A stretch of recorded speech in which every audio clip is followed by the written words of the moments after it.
Thank you for tuning in to Cynspiration Podcast. My name is 𝙤𝙤 𝙤𝙤𝙀𝙯, mindset coach, online entrepreneur, blogger, and now a podcaster. My goal is to inspire and encourage digital entrepreneurs and to help women conquer self-doubt and capitalize on their talents to take them to the next level. Building your ideal life and putting yourself out in the world takes guts, but you don't have to do it alone. We're much better together. So sprinkle a little Cynspiration on your Monday. It'll make it the sweetest time of the week. Hey, happy Monday, Cynspiration Hive. I hope you guys are ready to tackle this week and kick off with a lot of energy and inspiration, of course. So today in this coaching session, we're going to talk about the common goal setting mistakes that people make. So very often, sometimes when a goal takes longer to complete than we thought it would, we become discouraged. And because we don't take the time to stop and look at what we have achieved, we lose the drive and the focus. And before we know it, the goal and the opportunity it could have brought are forgotten. So if this sounds familiar, stick with me and let's dive a little bit deeper in here. Because in this episode, we will look at some common mistakes that people make when they set goals, and we will learn how to recognize these mistakes so that you can avoid making them yourselves. And that saves you time. So, mistake 1, setting unrealistic goals. When you're exploring possible goals, you need to unleash your imagination and ambition. Put your reservations aside and dream big dreams. But once you've decided on a goal, make sure that it's realistic and that you can actually achieve it in the time frame that you have set for yourself. For instance, if your goal is to run a marathon, it's widely unrealistic to sign up for one next month, isn't it? Unless you've already done several months of training. Or if your goal is to become CEO of a company, but you have no experience, this goal might not be practical, at least not yet.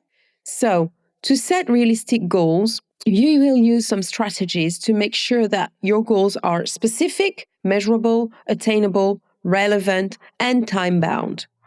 So, mistake 2, focusing on too few areas. Imagine that you've just written your list of goals for the next year. Actually, you should start now, guys. September is a perfect month to set yourself up for next year. Don't wait for January. This is now. Now you think about this. Okay, that was my little apartheid. So imagine you're writing your list of goals for next year. You've committed to increase your sales by 10, 15%, applying for a promotion and reading one leadership book each month. Although this is an ambitious but achievable list of goals, there's a potential problem. These goals focus only on your career. You've completely omitted goals from other parts of your life. Many people focus solely on their work when they're setting goals. However, you can't neglect activities that bring you joy. Goals like writing a book, competing in an adventure race, or starting a home garden might also be incredibly important for your happiness and well-being. So don't dismiss those. So when you set your goals, make sure that you strike the right balance between different areas of your life. And remember that balance is different for everyone, okay? So there's a tool that is really cool called the Wheel of Life that you can use to understand which areas of your life you need to focus on the most. Mistake 3, underestimating completion time. Now, this is a really, really big one. How often has a task or project taken longer than you thought? Probably more times than you can count. You may also say the same for goals that you've set in the past. If you don't estimate goal completion time accurately, it can be discouraging when things take longer to achieve than you think they should. This can cause you to give up. So, use action programs and effective scheduling strategies when planning your goals. And always pad your timelines to account for delays and setbacks. If you add extra time into your estimate, you'll feel less pressure to rush and finish by a certain date. Mistake 4, not appreciating failure. I know I keep banging about this one, and I always say that failure is actually a very, very, very positive thing to experience. because it's a lesson and because it is there to help you improve. So no matter how hard you work, you will fail to achieve goals from time to time. We've all been there, and it isn't fun. However, your failures are what ultimately determine your character. They also contain lessons that can change your life for the best if you have the courage to learn from them. So don't be upset if you fail to achieve your goals. Just take note of where you went wrong and use that knowledge to reach your goals next time around. Mistake 5, setting other people's goals. Some people, family, friends, or even your boss may want to influence the goals you set. Perhaps they feel that they know what's best for you, or maybe they want you to take a certain path or do certain things. Clearly, it's important that you have good relationships with these people, and you need to do what your boss asks within reason. However, your goals need to be your own, not anybody else's. So politely and assertively do what you want to do, okay? Mistake 6, not reviewing progress. It takes time to accomplish goals, and sometimes it can feel that you aren't making much progress. This is why it's important to take stock of everything that you've accomplished on a regular basis. Set small sub-goals, celebrate your successes, and analyze what you need to do to keep moving forward. No matter how slow things seem, you probably are making progress. You can also take this opportunity to update your goals based on what you've learned. Have your priorities changed? Or do you need to set aside some extra time to find a particular goal activity? Goals are never set in stone, so don't be afraid to amend them if you need to. Mistake 7, setting negative goals. How you think about your goal can influence how you feel about it and whether you can achieve it. For instance, many people have a goal to lose weight. However, this goal has a negative connotation. It's focused on what you don't want, your weight. A positive way to reframe this goal is to say you want to get healthy. Another example of a negative goal is to stop staying late at work. A positive way to rephrase this is to spend more time with family.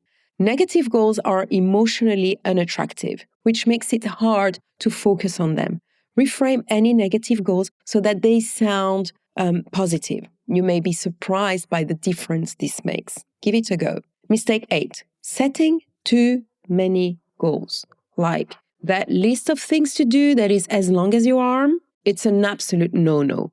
When you start setting goals, you may see many things that you want to accomplish. So you start setting goals in all areas. The problem with this is that you have a fixed amount of time and energy. If you try to focus on many different goals at once, you can't give individual goals the attention they deserve. So instead, use the quality, not the quantity rule when setting goals. Work out the relative importance of everything that you want to accomplish over the next 6 to 12 months. Then pick no more than, say, 3 goals to focus on. Remember, the success of your work towards a goal rests on focusing on just a few things at a time. If you limit the number of goals you're working on, you'll have the time and energy you need to do things really well. So, a little tip, a good way to avoid these mistakes and to set goals effectively is to use the Mind Tool Life Plan Workbook. It's supported by worksheets and advice. This guides you through a simple 5-step process for setting your goals and for organizing yourself for success. All right, let's recap.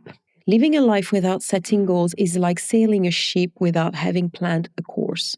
You're likely to end up somewhere that you wouldn't want to go. This is why you need to set goals to develop yourself and achieve your dreams. But you need to avoid common mistakes along the way. These can cause you to feel discouraged, question your abilities, or even give up. The good news is that you're much more likely to accomplish your dreams if you know about these mistakes and avoid them. There you have it, guys. The common mistakes we make when we're setting goals and how to avoid falling into these traps. So if you have any comments and if you want to share the way you set your own goals, please feel free to get in touch with me. I love reading you. I love connecting with you. And in the meantime, I look forward to sharing some new insights and tips with you on next Monday. Have a fantastic week. Thank you for listening to Cynspiration Podcast. I hope you've enjoyed this episode and were able to find something useful to help you on your journey reaching your dreams. Dive into the show notes for this episode and all past episodes at www.cynspiration.com. If you love the show, share it with your friends. You can rate, review on iTunes, Spotify, or wherever you get your podcasts. And I'd love to hear from you. So if you have any comments or want to share any aha moments you had during the show, please follow me on Instagram or Facebook at Cynspiration, or simply email me your questions, or if you want me to do an episode on a specific topic, at cynthia@cynspiration.com.